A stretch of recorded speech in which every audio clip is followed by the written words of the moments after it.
کہ مجھے سرکشا ملی ہوئی ہے، اس حد تک میں اس کو لینے کے لیے تیار نہیں ہوں۔ مجھے حالات نے اتنا سکھا دیا ہے،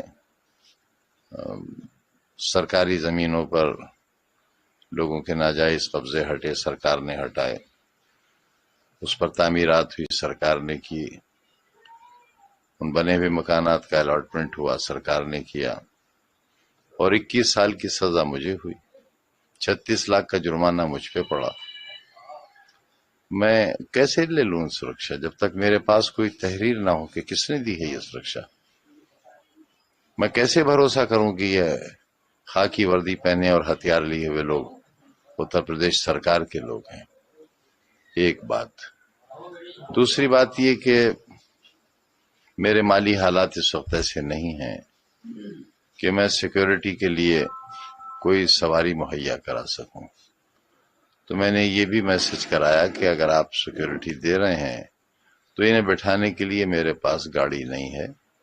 وائی سیکیورٹی میں یہ پروویژن ہے کہ آپ گاڑی، تیل، ڈرائیور وہ سب مہیا کرائیں گے، جو مجھے ابھی تک نہیں کرایا گیا ہے۔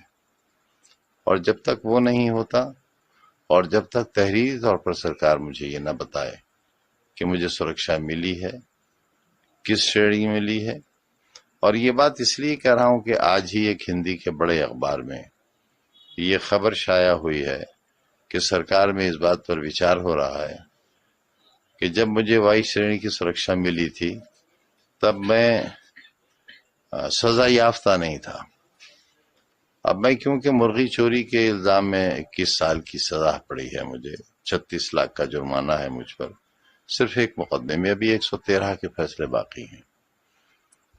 تو جب میں سزا یافتہ مجرم ہوں اور بقول اس اخبار کے سزا یافتہ کو سیکورٹی نہیں مل سکتی، تو میں یہ کیسے مان لوں کہ یہ لوگ جو آئے ہوئے ہیں یہ کب واپس لے لیے جائیں گے؟ اگر میرے پاس کوئی ایشورنس نہیں ہوگا، شیورٹی نہیں ہوگی ان کے رہنے کی، تو میں کیسے بھروسہ کروں گا؟ لہذا میں منتظر ہوں اس کا کہ جو ایک بار ایم ایل اے رہ لیتے ہیں اور نہیں رہتے، ان کے پاس بھی 2 گنر ہیں، اور بعض لوگوں کے پاس تو زیڈ سیکورٹی ہی ہے۔ ایک بار ایم ایل اے ہو جانے کے بعد بھارت سرکار کی سیکورٹی ہے، کمانڈوز ہیں ان کے پاس۔ ہمارے ویرودھیوں کے پاس، جنہوں نے شہر لوٹ لیا، آبرو لوٹ لی، جنہوں نے لوک تنتر لوٹ لیا، ساری ویوستھا لوٹ لی، ان کے پاس سینٹرل گورنمنٹ کے کمانڈوز ہیں اس مرغی چور کے لیے۔ تو کم سے کم اتنی سرکشا تو مجھے دی جائے جتنی سرکشا میرے ویرودھیوں کے پاس ہے۔